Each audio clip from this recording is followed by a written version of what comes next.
On America Today, we are getting closer to fully exposing the greatest con and cover-up in the history of this country. It involves our banks, the Federal Reserve, our Congress, and, of course, you and me. First, though, think of the Fed as the godfather in this con. I'm going to make him an offer he can't refuse. Now, just go outside, enjoy yourself. The role of the godfather, played by former Fed Chief Alan Greenspan, who appeared before the Financial Crisis Inquiry Commission this morning, denying that he ever knew what he helped perpetrate. The notion that we in any way favored any of them or basically were influenced with respect to policy by what they said, other than the facts they gave us, which we always evaluated, I saw no evidence of that in my tenure. And he may not have had favorite among the banks because Greenspan was working for all of the banks against you. The bankers, of course, the unrepentant con men being supported by the Federal Reserve. You picked him clean. He never missed it. Remember that sting experience? How good you felt? So good getting that money for free, getting away with it. Here's how the con went down.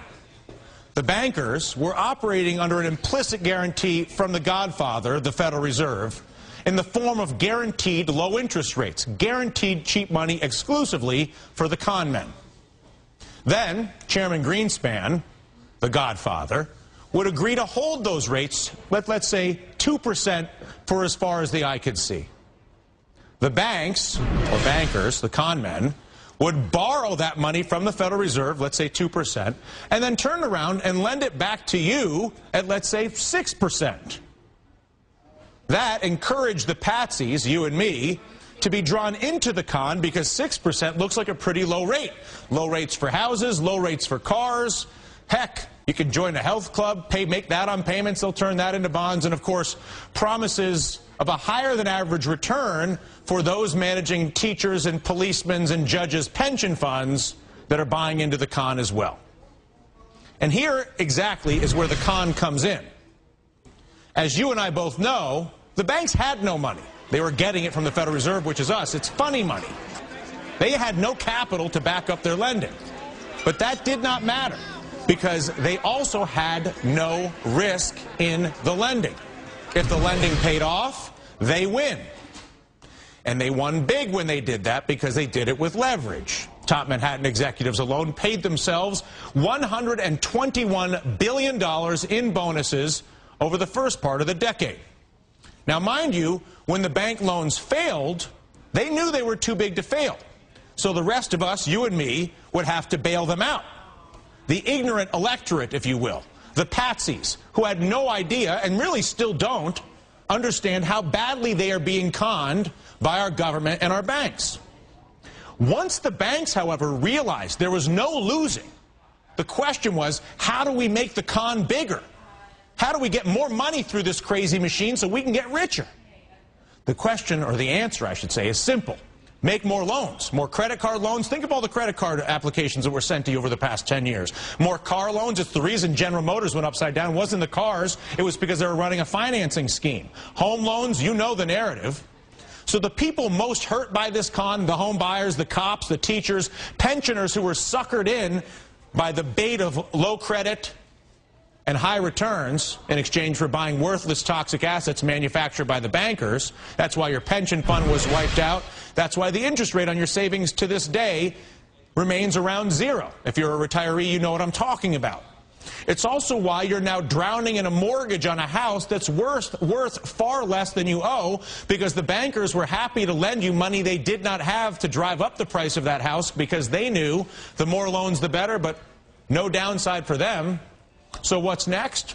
Higher taxes for us, higher interest rates for us to pay for the bailouts while our government that was theoretically elected by us refuses to recover the stolen money by the con men or fix the system that allows them to continue to perpetrate the con against you and me. The current financial reform legislation proposed by our government would give the godfather, the Federal Reserve in this case, even more power to regulate the game The con men, represented by the Wall Street bankers, of course, giving our Congress a cut of the action, $344 million so far lobbying against the bill, second only to health care. And we saw how well it worked out for special interest on health care. Home run. They got a guaranteed customer base with no reform.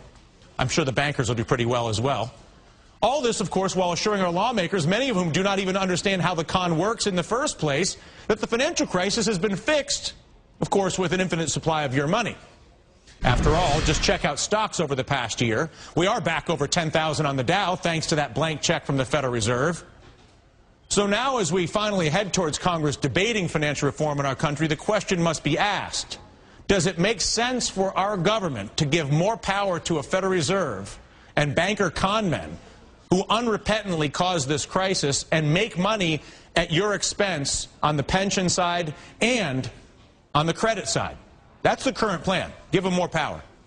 Joining us now, Congressman Alan Grayson, Democrat from Florida, who sponsored the audit the Fed bill with Ron Paul. Congressman, pleasure to see you again. And on the phone, Bill Fleckenstein, president of Fleckenstein Capital, and more importantly, author of Irrational Exuberance, The Greenspan Bubble. Bill does an exceptional job of explaining exactly how the godfather, Alan Greenspan, allowed the banks to perpetrate this con. In fact, Bill profited rather handsomely betting against the con, knowing that it was a bubble. I know, Congressman Grayson, that you understand more or less everything that I just said and then some.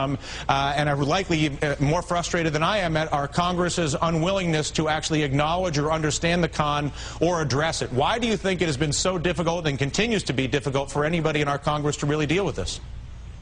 Well, I have the benefit of having worked as an economist for 4 years before I was elected to Congress, and that does give me some insight into how all this works. I think a lot of people on Capitol Hill simply don't understand how this works the way you just described it. Clearly, they should be listening to your show.